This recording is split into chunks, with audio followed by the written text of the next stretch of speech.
Hi guys, today we will discuss insulin resistance in this quick video.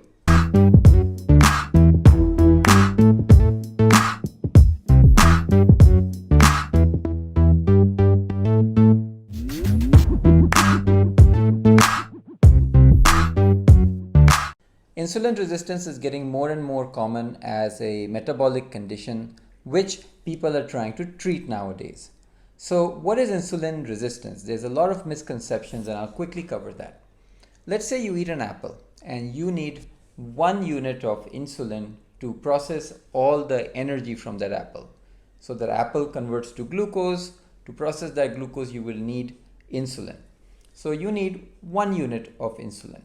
Now if you are insulin resistant, you might need 2 units or 3 units or 4 or 5 or even 6 or 7 times the insulin that you might have needed when you were younger or healthier. So with insulin resistance, in a very simple format, our body starts needing more insulin to do the same job. It is resistant to insulin, so 1 unit won't do the same work as it used to, and you now need more insulin to get the same amount of work done.